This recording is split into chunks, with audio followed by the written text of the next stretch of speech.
เจ้าสบายดีมาพบกับ2 New Scanner ตามเคยเนาะสำหรับคลิปนี้ก็จะมาอัปเดตข่าวล่าสุดเมื่อชั่วโมงที่ผ่านมาเกี่ยวกับสถานการณ์การโจมตีกันไปมาระหว่างอินเดียและปากีสถานก่อนอื่นต้องขอบอกเลยว่าสื่อของทั้งอินเดียและปากีสถานทำการปั่นข่าวหนักกว่ารัสเซียกับยูเครนอีกเนาะแต่ถึงอย่างไรก็ตามพวกเรายังมีสื่อกลางระดับสากลที่คอยสอบหาความจริงอยู่เนาะล่าสุดนี้สื่อชั้นนำทางด้านการทหารของอินเดียได้ออกมารายงานว่าได้ยิงเครื่องบิน F-16 ของปากีสถานตกและก่อนหน้านั้นปากีสถานก็รายงานว่าได้ยิงเครื่องบินของอินเดียตก5ลำซึ่งมีราฟาเอลอย่างน้อย3ลำและนอกนั้นก็แม่นมิก29และลำอื่นอีกเดี๋ยวข้าพเจ้าจะขอแยกให้ท่านผู้ชมบ่สับสนเนาะสำหรับการโจมตีแม่นจะแบ่งออกเป็น2ช่วงและการอ้างของทั้ง2สื่อเฉพาะในครั้งนี้ก็แม่นคนละช่วงกันช่วงแรกแม่นอินเดียได้เปิดฉากโจมตีปากีสถานก่อนโดยฝูงบินทางอากาศซึ่งฝ่ายอินเดียบ่ได้บอกชื่อของเครื่องบินแต่ละชนิดแต่พวกเราก็ได้ข่าวจากฝ่ายปากีสถานเนาะที่หลายคนก็อาจจะเห็นข่าวเบื้องต้นปากีสถานอ้างว่าได้ยิงเครื่องบินสุดล้ำของยุโรปที่ผลิตโดยฝรั่งเศสอย่างราฟาเอลตกไป3ลำและเครื่องบินลำอื่นอีก2ลำแต่ว่าหลายฝ่ายยังบ่เชื่อข่าวนี้เท่าใดถึงอย่างไรก็ตามล่าสุดนี่ถือว่าค่อนข้างที่จะคอนเฟิร์มพอสมควรเนาะเนื่องจากว่าฝ่ายปากีสถานแสดงหลักฐานค่อนข้างชัดเจนและมีสื่อใหญ่ช่วยคอนเฟิร์มก่อนหน้านี้เจ้าหน้าที่ฝรั่งเศสได้ออกมายืนยันกับ CNN ว่าเครื่องบินแบบราฟาเอลแมนตกแท้อย่างน้อย1ลำและกำลังสอบสวนอยู่ว่าตกหลายกว่านี้บ่และการพิสูจน์อีกอันหนึ่งที่ทำให้เรื่องนี้มีความน่าเชื่อถือสูงหลายก็คือสำนักข่าวรอยเตอร์ได้รายงานว่าเป็นเรื่องจริงแท้ก็คือปากีสถานได้ใช้เครื่องบิน J-10 ที่ผลิตในจีนในการยิงขีปนาวุธอากาศสู่อากาศโจมตีเครื่องบินขับไล่ของอินเดียโดยยิงตกไปอย่างน้อย2ลำและเจ้าหน้าที่อีกคนของสหรัฐกล่าวว่าเครื่องบินขับไล่ของอินเดียที่ยิงตกไปนั้นอย่างน้อย1ลำแม่นเป็นเครื่องบินขับไล่ราฟาเอลที่ผลิตในฝรั่งเศสถือว่าทั้งรูปภาพและการยืนยันจากสื่อใหญ่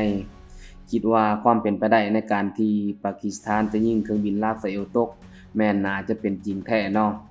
และนอกจากนี้คนที่ยืนยันอีกคนก็แม่นรัฐมนตรีกระทรวงป้องกันประเทศหรือว่ากลาโหมของปากีสถานก็คือท่านมูฮัมเหม็ดอาซิฟได้กล่าวยืนยันด้วยตนเองกับสำนักข่าวรอยเตอร์ว่าได้ใช้เครื่องบิน J-10C ของจีนในการยิงเครื่องบินราฟาเอลที่ผลิตในฝรั่งเศสตก3ลำนอกจากนี้การเคลมของฝั่งปากีสถานยังมีการเผยภาพเบาะดิดตัวของนักบินและก็เครื่องยนต์ของมิก29ที่เกิดการเผาไหม้และตกลงบนภาคพื้นดินอันนี้ก็คือฝั่งปากีสถานเนาะซึ่งรอบแรกแมนบ่ได้นำใช้ F-16 ในการขึ้นบินสกัดเครื่องบินของอินเดียเพราะว่าเดี๋ยวท่านผู้ชมจะสับสนจากรายชื่อว่าปากีสถานบ่ได้นำใช้ F-16 แล้วอินเดียยิง F-16 ตกได้จังใดมาฟังฝ่ายของอินเดียเนาะซึ่งทางอินเดียก็ได้ประกาศชัยชนะและผลสำเร็จในการโจมตีรอบแรกไปโดยแสดงภาพการทำลายตึกอาคารต่างๆของกลุ่มก่อการร้ายแต่ก็ยังบ่ได้ยืนยันว่าตนเองได้เสียเครื่องบินรบอย่างราฟาเอลและก็มิก29ไปซึ่งในปัจจุบันนี้นอกจากจะมีการปะทะกันด้วยการสาดยิงปืนใส่กันตามแนวชายแดนเส้นควบคุมหรือว่าคอนโทรลไลน์เนาะที่แยกระหว่างแคชเมียร์ฝั่งอินเดียแล้วก็ฝั่งปากีสถานในการโจมตีหลังจากที่อินเดียเปิดฉากรอบแรกไปนั่นอินเดียยังได้รายงานเมื่อบ่หลายชั่วโมงมานี้ว่าปากีสถานพยายามส่งโดรนเป็นจำนวนหลายเข้ามาโจมตีอินเดียแต่ว่าการโจมตีต่างๆส่วนหลายแมนบ่ได้รับผลและยังได้ให้เครดิต S-400 อีกเนาะว่า S-400 สามารถคุมเชิงช่วยกวดจับแล้วก็ร่วมสกัดการโจมตีทางอากาศฝ่ายอินเดียได้กล่าวว่าหลังจากที่ปากีสถานได้นำใช้โดรนโจมตีบ่สำเร็จผลเท่าที่ควร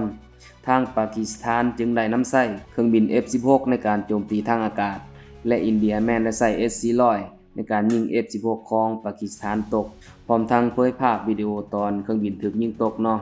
แต่ว่าข่าวนี้ยังเป็นช่วงมืดและก็ยังใหม่อยู่ยังบ่ทันมีภาพเครื่องบินตกลงบนภาคพื้นดินที่จะเฮ็ดให้อินเดียสามารถเคลมข่าวนี้ได้ 100% เนาะถือว่าความคืบหน้าล่าสุดแม่นประมาณแบบนี้เนาะถ้าว่าทางอินเดียได้เผยภาพบนภาคพื้นดินเดี๋ยวข้าพเจ้าจะนำมาอัปเดตให้ท่านผู้ชมได้รับรู้อีกเนาะ ถ้าว่ามีเพียงภาพเดียวข้าพเจ้าก็จะขอลงเพียงใน YouTube Short เนาะฉะนั้นอย่าลืมเข้าไปเบิ่งใน YouTube Short นำอีกและสุดท้ายถ้าว่าเรื่องที่ทั้งสองฝ่ายอ้างเป็นความจริงจะถือว่าผู้ที่ได้คะแนนและก็ยอดขายพุ่งในการปะทะกันในครั้งนี้ก็จะแม่น J14 แล้วก็ขีปนาวุธ PL-15E ของจีนและก็ระบบ S400 ของรัสเซียส่วนผู้ที่จะเครดิตตกก็น่าจะแม่นเครื่องบินราคาโหดอย่าง Rafael ของฝรั่งเศสขอขอบใจ